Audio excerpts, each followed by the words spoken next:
Welcome back, everybody, to the OB, the Out of Body Experience Experiment. I'm your host, for lack of a better term, Ryan Stanley. Today is day 9, the Big Nueve.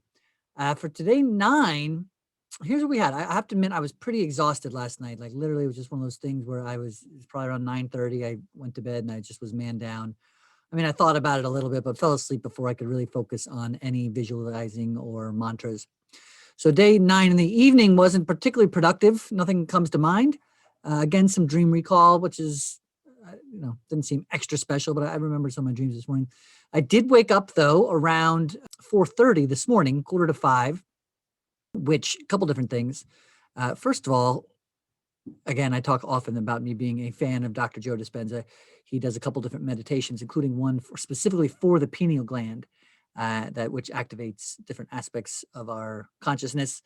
That's layman's terms. That's not exactly accurate, but anyway, it's an important part of the brain to get in touch with if you're interested in having mystical experiences. It's probably an easier and more accurate way to say that. And so he often says, as far as part of his pineal gland meditation, that the best time to do it is at 4:30 in the morning. I'm not sure why. I think it has to do with just the amount of time, the amount of melatonin that's in your brain based on the amount of light that's in the sky at any given point in a 24-hour cycle. The other thing that I mentioned, I know I talked a couple of days ago about in the book that I'm reading, about astral projection. He says to wake up at 4:30 in the morning and try to do an out of body experience. Then try to start focusing and creating one of that at some point. So I'm happy that on some level my subconscious is waking me up, saying it's time to do something.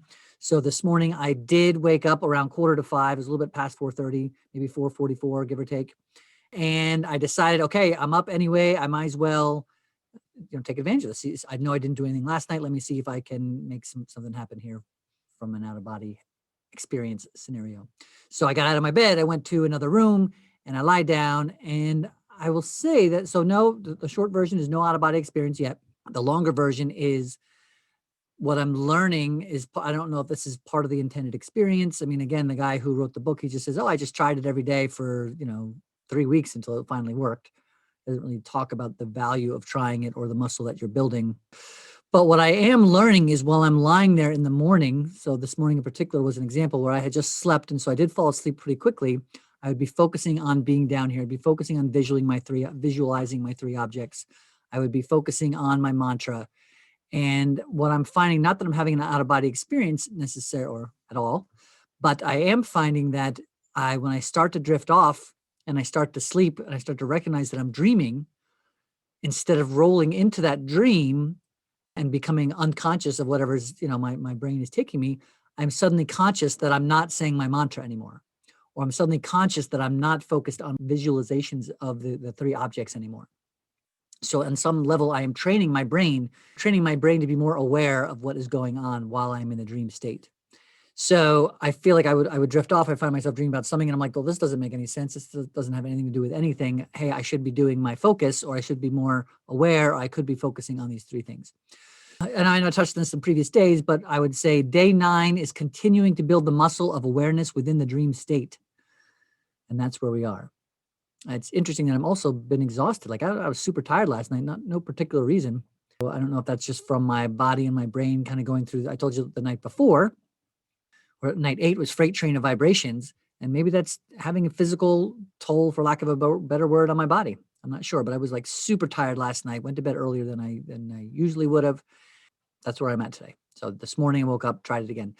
But I'm feeling rejuvenated today. I've got lots of work going on. And so I'm excited to put on some headphones tonight. I think I'm actually going to I'm either going to go back to the original beats that my friend Kirk sent me, and because that's when I had the Lucid Dream, or I'm going to just try the new one that I just downloaded from the Monroe Institute a second time.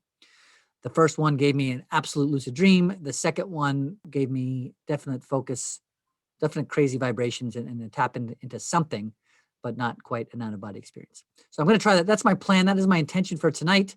And again, if I happen to wake up early tomorrow morning, I will also jump on the early morning OBEE situation. That's all I got for today. Hope you're awesome. Thank you for following along. I appreciate you. I appreciate you making the time to watch this journey unfold. I'm excited to see what comes of it. As always, feel free to like, feel free to subscribe, feel free to comment. Tell me what you think of this whole crazy thing. And I will see you on the other side. Thanks for being you.